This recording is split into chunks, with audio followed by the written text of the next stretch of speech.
बिस्मिल्लाहिर्रहमानिर्रहीम। मशक़ी सेट 7.1 सवाल नंबर 1। एक मखरूत के कायदे का निस्क उतर 1.5 सम और उमूदी बुलंदी 5 सम है तो मखरूत का हजम मालूम कीजिए। किसका हजम मालूम करना है? मखरूत का। क्या क्या दिया हुआ है? मखरूत के निस्क उतर और उमूदी बुलंदी। उमूदी बुलंदी किससे ज़ाहिर करते हैं? मखरूत की एच से, और माइल बुलंदी एल से। तो यहाँ पर निस्क उतर आर बराबर 1.5 सम हल में लिखेंगे और उमूदी बुलंदी एच बराबर 5 सम। मखरूत का हजम मालूम करना है हमें। अब मखरूत का हजम कैसे मालूम करते हैं?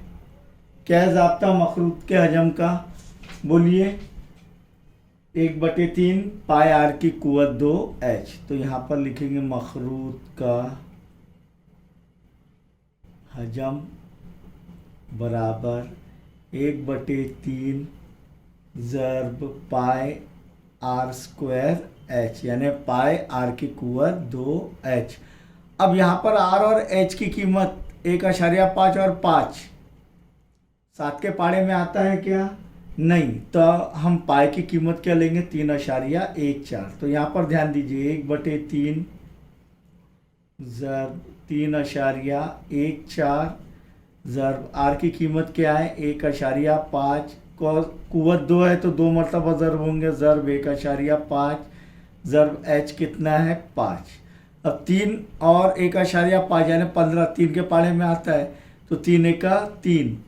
अब 1 तकसीम नहीं होगा तो 0 ले लेंगे यहाँ पर 0 तो ये हो गया 15 आशारिया इधर शिफ्ट कर दिए तो 3 पंजे 15, ये तकसीम हो गया।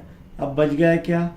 3.14 ज़र्ब 0.5 ज़र्ब 1.5 ज़र्ब 5, ओके, बराबर 3.14 ज़र्ब 5 ज़र्ब 15 75। और आशारे के बाद कितने हिंदे से? 1 और 2, तो 2 हिंदे से पहले आशारिया लगेंगे इकाई के मुकाम से, तो क्या हो जाएगा? 0.75 ज़र्ब 5।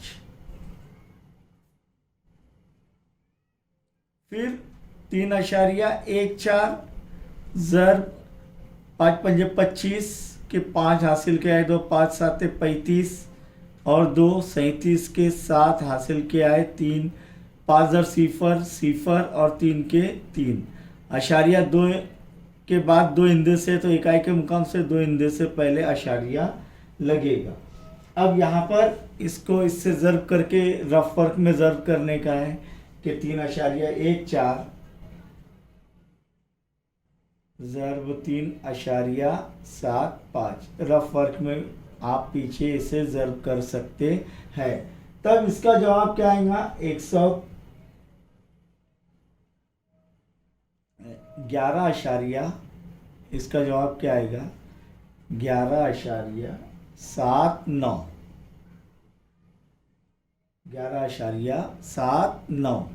तो ये जो 3.14 ज़र्ब 3.75 ये ज़र्ब करके देखना आपने, ये करने की ज़रूरत नहीं है, आपको आना चाहिए ज़र्ब करते हुए।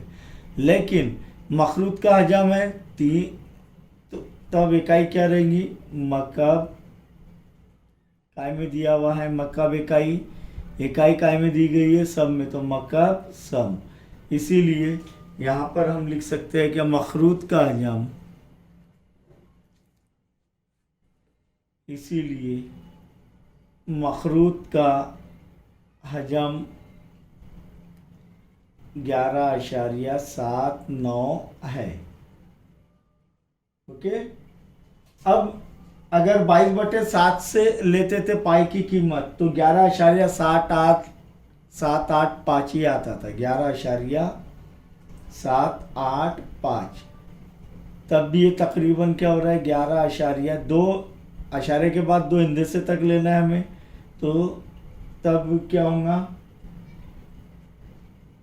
ये 7 और ये 5, तीसरा हिंदसा 5 है, 5 या 5 से बड़ा रहता तो 1 जमा कर लेते हैं, तो ये क्या हो जाएगा? 9, तकरीबन 11.79, यानी एक जैसा जवाब आ रहा है। नंबर 2 देखेंगे कि 6 सम कुतर वाले कुर्रे का हजम मालूम कीजिए। अब हम ये देखते नहीं कुतर है क्या निस्कुतर है, हम सीधा निस्कुतर की कीमत लिख देते हो, नहीं, यहाँ पर कुतर दिया हुआ है तो कुतर को निस्कुतर में तब्दील करना है। कुतर बराबर 6 सम तो निस्कुतर आर बराबर 6/2, यानी कुतर बटे 2 तो बराबर क्या आएगा 3 सम, 2 1 2 2 या 6 तो 3 सम आएगा निस्कुतर। और कुर्रे का हजम मालूम करना है। कुर्रे का हजम का ज़ाब्ता क्या है, हमने देखे 4/3, इसलिए कुर्रे का हजम बराबर 4/3 पाए आर की कुवत 3, यानी आर कितनी मरतबा ज़र्ब होगा 3 मरतबा, तो बराबर 4/3 ज़र्ब आर की कीमत 3 है, 7 से तकसीम नहीं होंगी, इसीलिए हम क्या लेंगे पाए की कीमत 3.14 ज़र्ब 3 आर की कुवत 3 यानी 3 की कुवत 3 यानी 3 कितने मरतबा ज़र्ब हो रहा है 3 मरतबा, तो 3 का 3 3 का 3 ये तकसीम हो जाएगा, बच जाएगा क्या यहाँ पर कि पहले ये देखिए 4 बच रहा है इधर, 4 त्रिक 12 12 तिया 36 तो 3.14 ज़र्ब 36। फिर आप रफ वर्क में अगर 3.14 ज़र्ब 36 करें तो ये जो है कुर्रे का हजम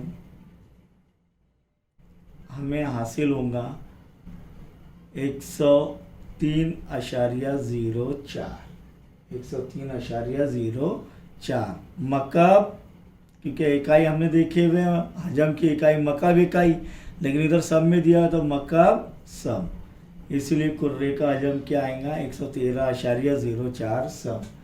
तीसरा सवाल देखेंगे, एक मुदव्वर इस्तवाने के कायदे का निस्कुतर 5 सम है, कितना है 5 सम। मुदव्वर इस्तवाने के इस्तवाना समझ में आया आपके, टाकी पानी की टाकी 5 सम है और उसकी ऊंचाई 40 सम है, तो उसकी कुल सतह का रकबा मालूम कीजिए। अब मुदव्वर इस्तवाने का क्या क्या दिया हुआ है, निस्कुतर दिया हुआ है 5 सम, ऊंचाई दिया गया एच बराबर 40 सम, और इस्तवाने की कुल सतह का रकबा, हजम नहीं बोल रहे, क्या बोल रहे हैं कुल सतह का रकबा, तो कुल सतह का रकबा क्या है इस्तवाने की कुल सतह का रकबा बराबर बोलिए 2 पाई आर इंटू ब्रैकेट आर जमा एच। अब यहाँ पर 7 के पाड़े में 40 भी नहीं आता और 5 भी नहीं आता, इसलिए पाई की कीमत क्या लेंगे हम 3.14, तो ये 2 ज़र्ब 3.14 ज़र्ब आर कितना है 5 इंटू ब्रैकेट आर जमा एच यानी 5 जमा 40 बराबर 2 पंजे 10, 3.14 ज़र्ब 10 ज़र्ब 5 जमा 40 45, तो ज़र्ब 45 हो रहा है इसके साथ, तो क्या हो जाएगा 3.14 ज़र्ब, यह आसान है 10 ज़र्ब हो रहा है तो एक सिफर बढ़ जाएगा, यानी 10 ज़र्ब 45 450। अब यहाँ पर ये सिफर हट जाएगा और यह अशारिया एक इंदे से आगे लग जाएगा, तो ये क्या हो रहा है 31.4 ज़र्ब 45। जब आप जो 31.4 ज़र्ब 45 ज़र्ब कर रहे हैं तो आपका जवाब ये आएगा कि इस्तवाने की कुल सतह का रकबा, इस्तवाने की कुल सतह का रकबा क्या आएगा, देखिए यहाँ पर मैं डायरेक्ट लिख रहा हूँ, ज़र्ब आपने करना है, मैंने ज़र्ब करके रखा हूँ 1413। अब क्या है रकबा, तो क्या आएगा इकाई मुरब्बा, इकाई क्या है सम, तो मुरब्बा सम, इसीलिए इस्तवाने की कुल सतह का रकबा 1413 मुरब्बा सम, यह हासिल हुआ है हमें, समझे।